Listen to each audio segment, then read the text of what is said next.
hear a lot. They've been able to hear stuff the whole time. Oh, yeah. Not much. Hopefully not. See if they're usable. Hello. Oh, yeah, we're usable. All right. How's that out there? So you guys can hear me in the back? Okay.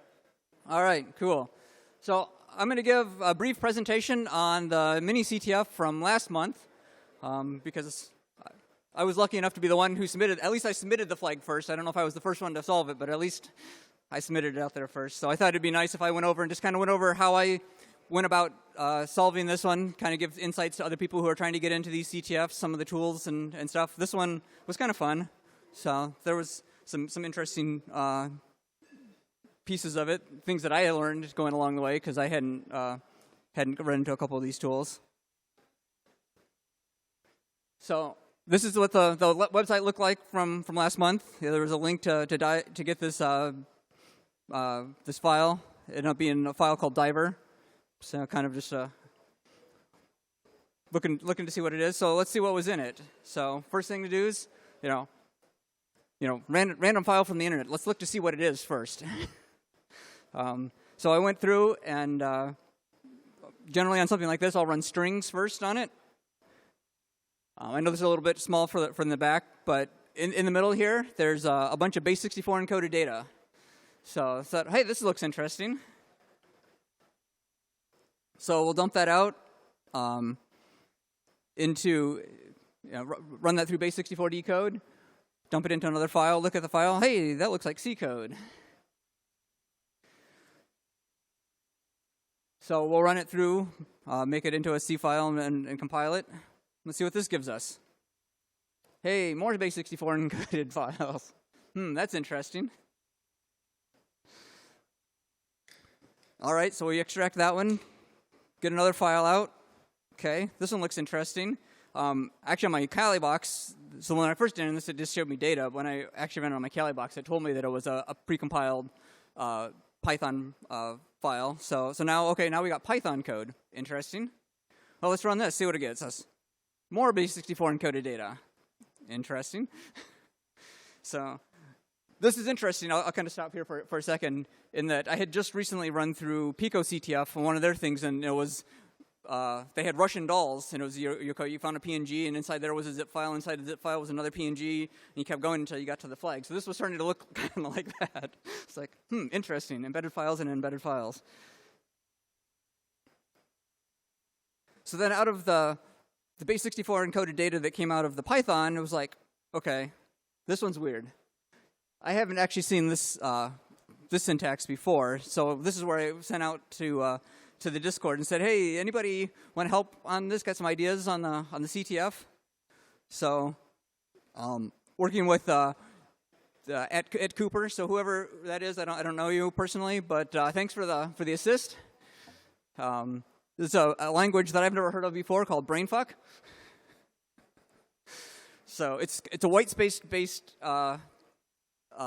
tool. So in here, these pluses and minuses tell the system how to decode some data in there. I actually never really looked too far into the actual decode of it, just because there's a nice tool that you can install. This is the one for Ubuntu on Kali. It's called Beef, but it's an interpreter for this language. And out of that step came just the syntax. So we sat about there, and Cooper and I were trading messages on this, trying to figure out, okay, what the heck does this mean? So then it occurred to me, hey, let's go off to GitHub and see what that is. That kind of looks like that. And so then I installed that repo. So cloned the repo, did the build and the install, got this tool called JAWS. Said, okay, that's interesting. So I ran it against the last file, and it gave some intelligible data. And I'm like, that's interesting. So then I started running it against the rest of the files that came out of the system. So I started with the first one, the diver file that came off the website. That started giving the SecDSM. It's like, okay, that's interesting.